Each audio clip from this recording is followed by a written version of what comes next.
السلام عليكم.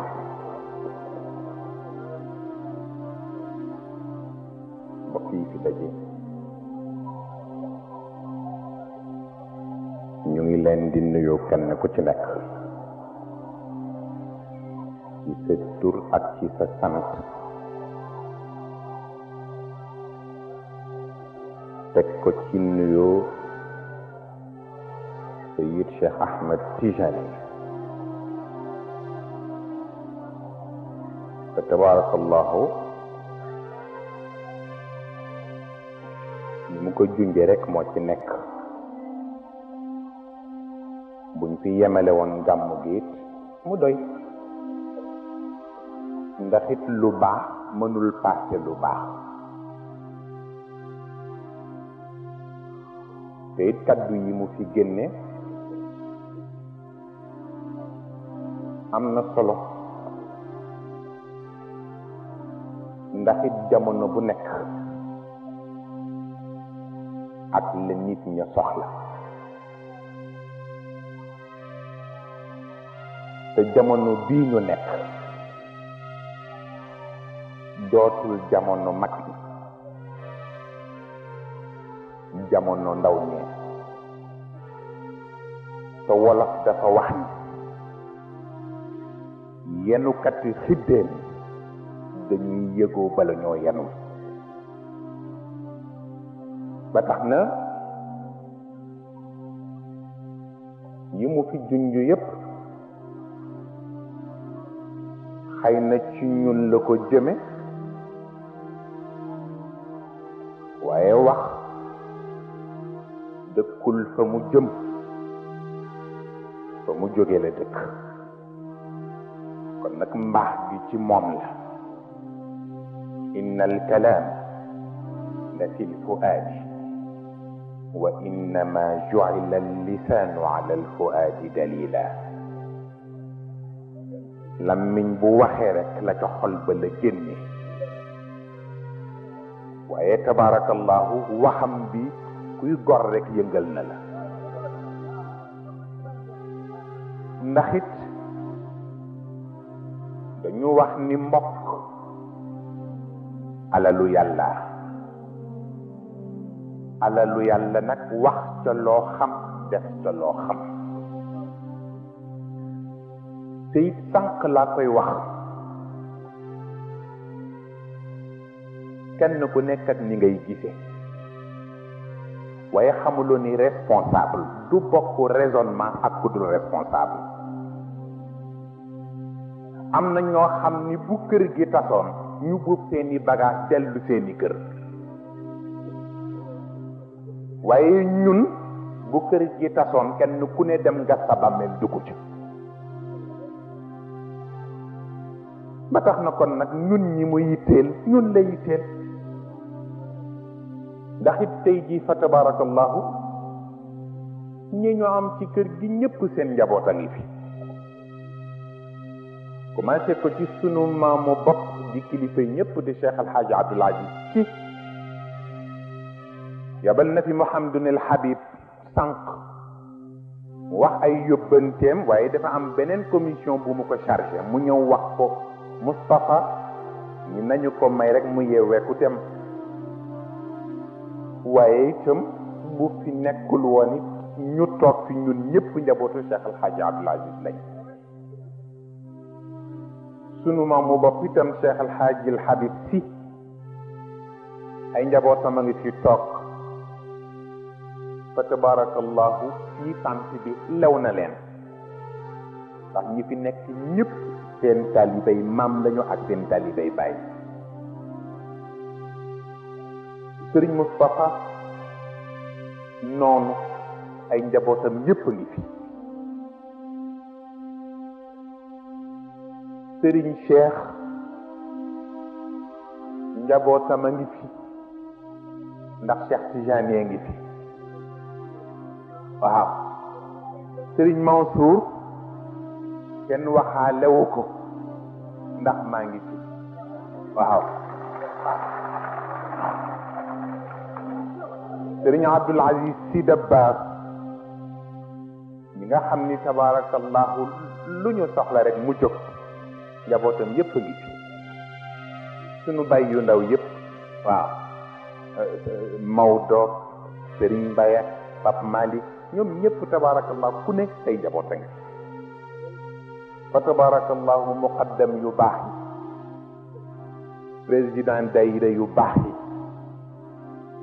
ak ilimaan yu baax yi ak sëriñu daara yu baax yi ñi baax ñëpp a ngi fi waaw lu des waaw kuy wut lu baax waroon taxaare ngay wër di for yàlla dimbale la ña nga waroon a wër di for yépp yàlla dajale leen ci benn barab nga sant yàlla waaw la ca des itam ay nay cant lay doon sunu rakk bii di Mouhamad Moustapha Jamil nga xam ni mooy kilifa daayira bi nga xam ni ñooy gàmmu tey moo ko ñaan pour ñu sant ko ñi nga xam ni ñëpp sonn nañu ci gàmm gi ku ne xam na ni am na loo xam ni ku am ay bokk rek am ay nit yaa ko mën a réussir gàmm gi ku ci deful amul waaw commencé ko nag ci kilifa yi ñu tudd ba noppi waaye ñooñu it seen njaboot yi ñu am kenn ku ne la mu mën a participer na ko waaw nga ko commencé ca Dakar ba Thiès ba fu way ne ku ne la nga war a def nga ko dafa guddi ñi kon ñu nekk fi di lim waaye itam jaru ko nga am na koo xam ni bu defee la mu def rek te yàlla tax yëg mu ko yëg rek ni def na ko ngir yàlla doy na sëkk waaw ma tax na tabarakallahu kon ñu ngi gërëm ñi ci jàpp ñëpp ca kaw ba ci suuf waaw comme ni ko Seyid Cheikh doon waxe waaw sunu mbokk yi indi matériel yi waaw la ko commencé Dakar ak Thiès ak Tivaouane ku nekk la nga am nga indi ko ñu ngi leen ciy gërëm di gërëm ñi nga xam ni itam ñoo summeeku tant ko di sunu mbokki bopp yi ñoom Serigne Ndiaye ak délégué ak ñi leen jàppale ci waa Thiès ak waa Tivaouane ñi installé lampe yeeg ñi installé sonorisation beeg waa rajo ci seen bopp ñu ngi gërëm ñëpp di gërëm mbokku talibé yëpp di gërëm wëllëre yëpp di gërëm xarit yëpp waaw di gërëm itam tabarakallahu et ci cadre gouvernement Serigne Moustapha nee na gouverneur yónnee na fi waxoon ni dafa bëggoon ñëwal boppam waaye itam mu am empêchement moo tax wut na ñu ko fi représenté ci gannaaw loolu itam sunu bàyyu bopp bi di Alaaji Demba Seck di député à l'Assemblée te it nekk ci daayira bu mag bi nga xam ni mooy bu Serigne Mansour moom it mu ngi toog ak maire Xombol mu ngi toog moom itam ñoom ñëpp jëmmal ci notable yeeg ñi fi nekk tabarakallah di gërëm itam comme ni ko Cheikh wax sunu nijaayu bopp Serigne Mbaye Sarr ni mu ko waxeel ñëpp ñoo koy yëgandoo waaw nit ku doy waar la waaw ndax it mbaax genn la boo ko xasee ba def duutu yëg ndax am nga doom wala am nga jarbaat koo gis rek morom nga koy def te moom nag loolu la ñu miin ci moom waaw ma tax na ñu ngi koy gërëm di ko sant gërëm itam rakkam yi topp ci moom ñoom suñu papa Ousseynou gërëm itam suñuy cousin waaw ñoom Moustapha Mbacke mi nga xam ne mooy magu ñoom Jamil ak ñoom Asiyatu fa tabarakallahu di taawu soxna waaw ñu ngi koy gërëm di gërëm itam suñu cousin yeeg cousine yi moom famille bi kenn desul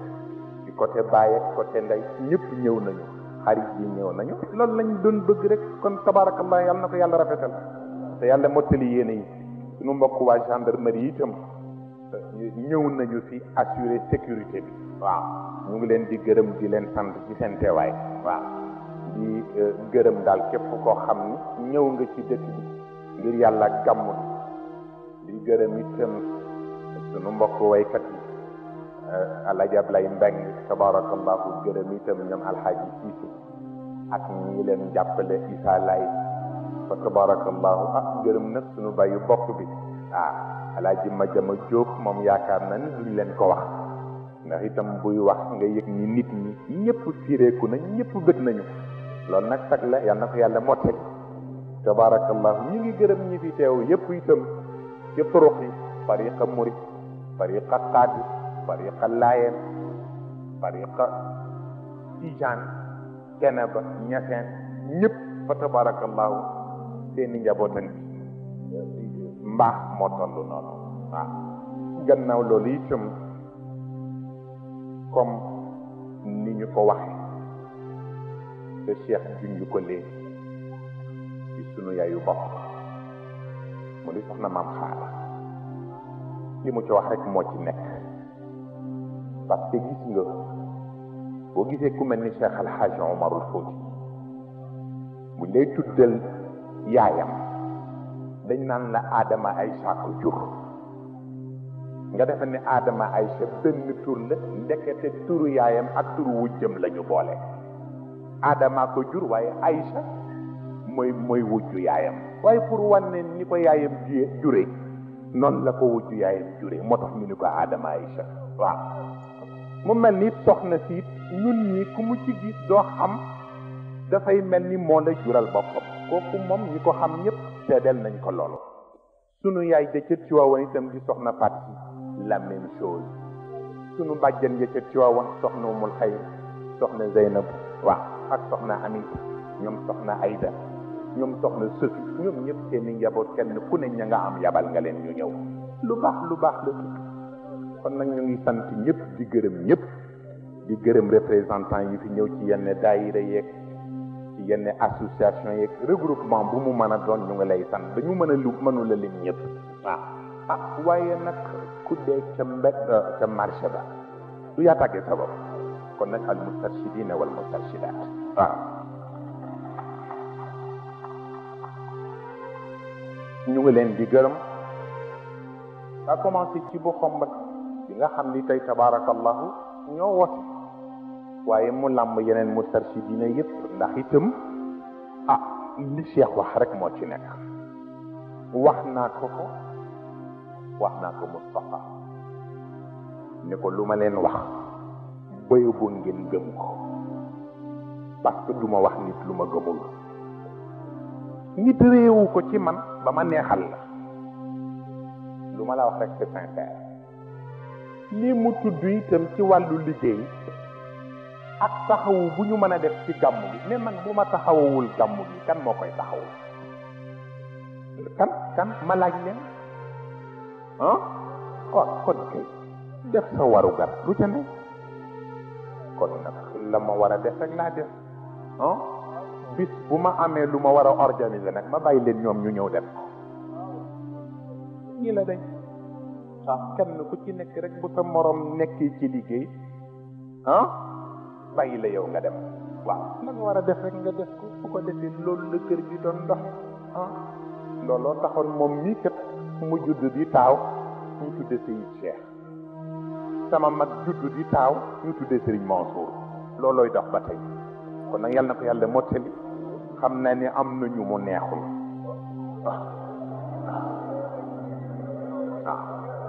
li ma wax xam naa ko. li ma wax xam naa ko. li ma wax xam naa ko. keroog dañ ciy waxtaan. Serigne Mansour génne benn photo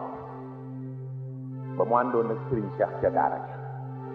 ñu nga sol seen mbubb dënk yooyu ak seen téere Faatiha jàppante seen ñaari loxo. booba xanaa à peine 14 ou 15 ans la ñuy war a am. waaw Serigne Babacar Sy ñun dañ ko gën a xam lu xew. magum yàlla mu gis lépp ba noppi jël ay njabootam boole leen. ku yeewu rek def ca ndànk. waaw day loo ca sonn itam bis ngay jékki-jékki rek la nga doon dox defa ni day daal di yàqu. nga ñëw fekk rek na mu waroon mel mu mel ko. dañu Cheikh wax na ko nee na léeg-léeg bu ñu toggee naag sëñ Mansour gàmmu bu ñuy déeyante rek am ñu seen fit di tëb. waaw kenn ku ne da ngay defa ni la nga déeyoon sawaay moom lay wax ka ca def. waaw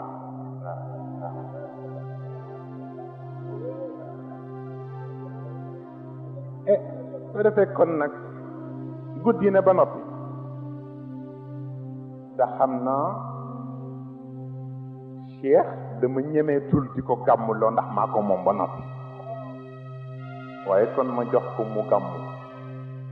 ndax li ñuy def it ñoom mën nañu ko dafa tolloog ni kër gi tërale kenn ku ci ne loo sédd seen nit rek pare nga ca waaw waaye xale yu tuuti yi sax sunu rakk-rakkaat yi nekk ci gannaaw koo ci joxoon tey mu gàmm barki kër génni toll waaw ni ngam taalibe yee gàmmu masak bu ñu ci kër gi waaw waaw waaw seen barke maam àgg na ci waaw bu ko defee kon nag dootul tiitar dafa toll rek ku dajale ay nit wax ak ñoom ñaari baat waaw mu mel ni nag ñu ngi jéggalu waajur yi ndax ni ko Cheikh waxe sànq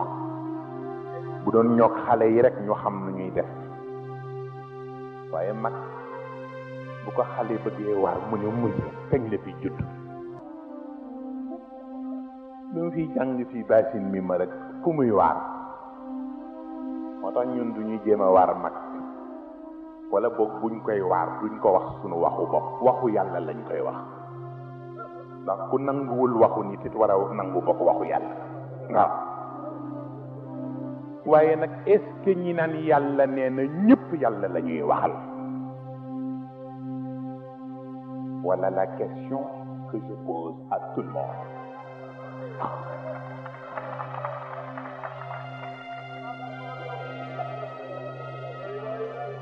est-ce que ñi naan yàlla nee na ñëpp yàlla la ñuy waxal moo tax laqad kasura almutahaddisuuna bi ayati illah illa annaha kalimatu hadithin la aqidatu taabudin li dati illahi azza wa jal وقد كثرت المقاييس في أخلاق الرسول الكريم إلا أنها مقاييس درجة لا مقاييس قدوة أو أسوة والله نك أعلم بمن ضل عن سبيله وهو أعلم بالمهتدين الناس فلولا عقاب البعث ما عبدوا ربا ولولا الثواب المرتجى كفروا كأنما الدين ضرب من متاجرهم إن واظبوا ربحوا أو أهملوا خسروا لهم دينهم ولله دين دينهم يوم يجعل المال والبنين غنى ودين الله يجعل العقيدة والصلاح مغنما دينهم يوم يجعل الرئاسة والقيادة درجة ودين الله يجعل العبودية والتقى غاية دينهم يوم يجعل الاستبداد والاستهتار كرما ودين الله يجعل طاعة الله والرسول وأولي الأمر جنة ونعيما دينهم يوم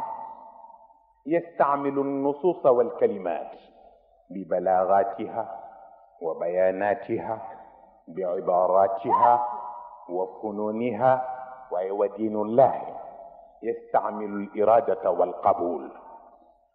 إرادة لا تفسرها الأهواء وإنما تفسرها سنة الكون ونظام الحياة يا ابن آدم تريد وأريد ثم لا يكون إلا ما أريد فإرادة الله تمشي معها السنن الكونية وإرادة الإنسان تمشي معها الفرائض النفسانية وما عوامل الخير والشر إلا أثرا لما يقع بين سنن الحياة وبين فرائض النفس من تفاعل فالحياة تسير على سنة الكون، والنفس تنقاد خلف مسرات هذه الحياة وأحزانها، وإن هي فرضت على الحياة ما ليس لها فيها حكم التبديل أو التحويل كان ذلك عرقلة وعثرة.